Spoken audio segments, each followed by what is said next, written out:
Supplementary লিস্টে যাদের নাম ডিলেট আসছে আপনারা ট্রাইব্যুনালে আবেদন করতে পারেন। সেই আবেদন প্রসেস অনলাইনে আপনারা করতে পারবেন। নির্বাচন কমিশন এবং কলকাতা হাইকোর্ট থেকে সেই প্রসেস অনলাইনে শুরু করে দেওয়া হয়েছে। যারা আপনারা অফলাইনে আবেদন করতে চান সেই সংক্রান্ত ভিডিও অলরেডি আমার চ্যানেলে রয়েছে, আপনারা সেটা দেখে নিতে পারেন।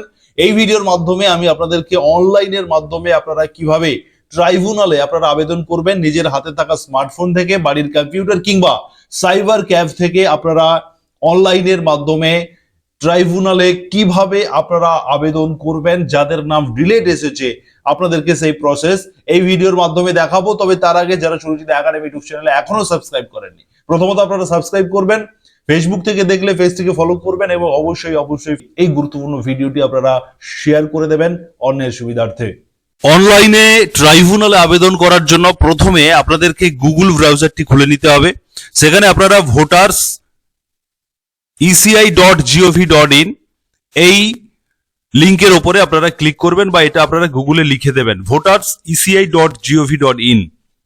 এবারে দেখুন নিচে আপনাদের জন্য ভোটার্স eci.gov.in এর একটি লিংক চলে এসেছে, এই লিংকের উপরে আপনারা ক্লিক দেবেন। এবারে দেখুন আপনাদের সামনে এই ধরনের একটা ইন্টারফেস খুলেছে।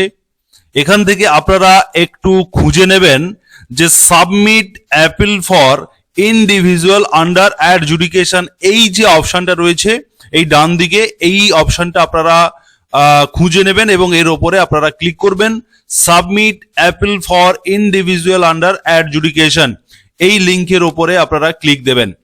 এবারে আপনাদেরকে বলে রাখি, যারা নতুন করে যারা কখনো এই voter service portal log in করেননি, আপনাদের জন্য প্রথমত সাইন আপ করতে হবে। এই যে দেখুন নিচে সাইন আপ কথাটা লেখা রয়েছে, এই সাইন আপে আপনারা প্রথমে ক্লিক করবেন। ক্লিক করার পরে আপনার মোবাইল নাম্বার এন্টার করবেন, এই ক্যাপচার কোডটি দেবেন, দিয়ে কন্টিনিউ করবেন। করলে আপনার মোবাইলে একটি ওটিপি আসবে এবং সেই ওটিপিটি আপনি এখানে দিয়ে এন্টার করলে আপনার সাইন আপ হয়ে যাবে। এবারে সাইন আপ হয়ে যাওয়ার পরে আপনি এটাকে লগ ইন করবেন। তার জন্য আবার আপনি সাবমিট অ্যাপিল ফর ইন্ডিভিজুয়ালে ক্লিক করে আপনার রেজিস্টার যে মোবাইল নাম্বারটা যেটা আপনি দিয়ে সাইন আপ করেছিলেন সেই মোবাইল নাম্বার এবং ক্যারেক্টার দিয়ে এই যে লেখাটি রয়েছে এই লেখাটি আপনি এখানে সঠিকভাবে লিখে দিয়ে রিকোয়েস্ট ওটিপি করবেন। করলে আপনার মোবাইলে আবারও 6 সংখ্যার একটি ওটিপি আসবে এবং সেই ওটিপিটি এন্টার করার জায়গা দেবে। আপনাদেরকে আমি দেখাচ্ছি, দেখতে পাচ্ছেন আমি ওটিপিটি এন্টার করলাম, 6 সংখ্যার ওটিপি। এবারে ভেরিফাই অ্যান্ড লগ ইনে ক্লিক করব। এবারে আপনাদেরকে দেখাই যে এই দিকে দেখুন ডান দিকে অনেকগুলো মেনুগুলো রয়েছে, সেখান থেকে automatically submit appeal for under adjudication এটা অলরেডি সিলেক্টেড হয়ে আছে, কারণ আমি এই অপশনের মধ্যেই এসেছি। এবারে আপনি যার নামে ডিলেট হয়েছে এবং আপনি যার জন্য অ্যাপ্লাই করতে চাইছেন সেই ব্যক্তির বা সেই ভোটারের ভোটার কার্ডের নাম্বার এন্টার এপিক নাম্বার লিখে সার্চে ক্লিক করতে হবে। এপিক নাম্বার দিয়ে সার্চে ক্লিক করার পরে আমি পাশের স্ক্রিনে যেভাবে দেখাচ্ছি এইভাবে একটি ফর্ম আপনার সামনে ওপেন হবে। আমি আপনাদেরকে সেখানে কেন দেখালাম না, তার কারণ আমার কাছে সে ধরনের আইডি নেই, ভোটার আইডি কার্ড নেই যেটা কিনা ডিলিট হয়েছে বা আমি কারোর জন্য অ্যাপিল করছি। আমি যেভাবে প্রসিডিওর বলছি আপনারা অ্যাপিল করার সময় পুরো সেম প্রসেস পেয়ে যাবেন। এপিক দিয়ে সার্চ পর্যন্ত আপনারা দেখেছেন, ঠিক তারপরে একটি ফর্ম আপনাদের সামনে খুলবে যেখানে একেবারে ওপরে আপনার অ্যাড্রেস লেখার জায়গা দেবে, যে ফুল অ্যাড্রেস লিখতে হবে এবং একটি ঘর করা থাকবে। সেই ঘরের মধ্যে 250টি ক্যারেক্টারের মধ্যে আপনি আপনার ফুল অ্যাড্রেস লিখে দেবেন। আপনার ভিলেজ লিখবেন, পোস্ট অফিসের নাম লিখবেন, পিএস এর নাম লিখবেন মানে পুলিশ স্টেশনের নাম লিখবেন, আপনার ডিস্ট্রিক্টের নাম লিখবেন, আপনি স্টেটের নাম লিখবেন। আপনার পুরো অ্যাড্রেসটা 250 ক্যারেক্টারের মধ্যে আপনাকে কমপ্লিট করতে হবে।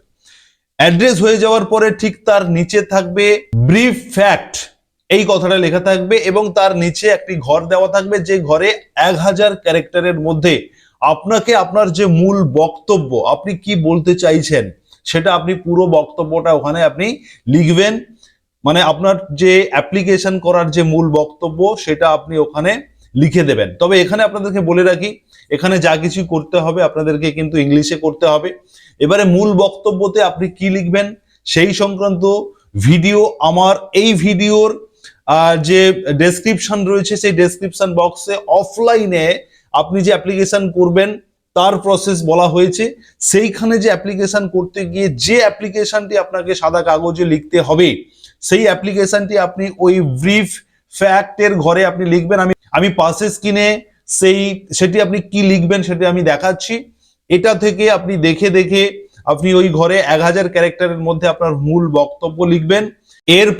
এরপরে ঠিক তার নিচে রিলিভ সোর্ট বলে একটি অপশন পেয়ে যাবেন এবং তার নিচে লেখার জন্য আপনাকে ঘর দেবে, সেখানে আপনি কি চাইছেন ইলেকশন কমিশনের কাছে বা হাইকোর্টের কাছে, বিচারপতিদের কাছে আপনি কি চাইছেন। ট্রাইব্যুনাল মানে হচ্ছে বিচারপতিদের কাছে আপনার অ্যাপ্লিকেশনটি জমা পড়ছে। আপনি কি চাইছেন?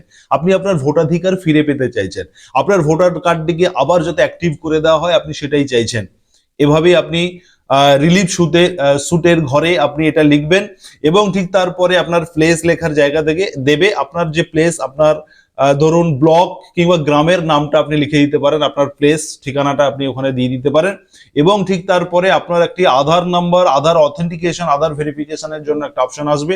সেখানে আপনি আপনার আধার নাম্বার এন্টার করে আধারের মোবাইল যে মোবাইল রয়েছে সেই মোবাইলে ওটিপি যাবে এবং সেই ওটিপিটি এন্টার করার পরে সাবমিট করে দিলে ট্রাইব্যুনালের কাছে আপনার আবেদনটি জমা পড়বে। এভাবে আপনারা অনলাইনে আবেদন করতে পারেন। আমার এই পুরো প্রসেসটা শুনে শুনে আপনি যখন অনলাইনে কাজ করবেন তখন আপনি কাজটি ওপেন করে নিয়ে আমার এই ভিডিওটা শুনবেন, তাহলে কিন্তু আপনি পরিষ্কার জানতে পারবেন। এবং যেটা মূল বডি, আপনার যে মূল বক্তব্য যেটা বলা হয়েছিল 2 নম্বর পয়েন্টে, যে ব্রিফ ফ্যাক্ট অফ দি অ্যাপিলের যে মূল বডি, মূল বক্তব্যটা কি সেটা লেখার জন্য আপনি কি লিখবেন তার পুরো গাইডলাইনটা আমি পাশে স্ক্রিনে দিচ্ছি, যেভাবে আপনি অ্যাপিলটা লিখবেন এবং এটা 1000 ক্যারেক্টারের মধ্যে আপনাকে লিখতে হবে। এভাবেই আপনি ট্রাইব্যুনালে অনলাইনের মাধ্যমে আবেদন করতে পারেন। এই ভিডিওটি আপনারা ছড়িয়ে দিন, সবাইকে শেয়ার করে দিন, আপনারা আপনার বন্ধু বান্ধবদের শেয়ার করুন এবং যারা নতুন অবশ্যই সাবস্ক্রাইব করবেন। ইউটিউব থেকে দেখলে, ফেসবুক থেকে দেখলে অবশ্যই আপনারা ফলো করবেন। ধন্যবাদ।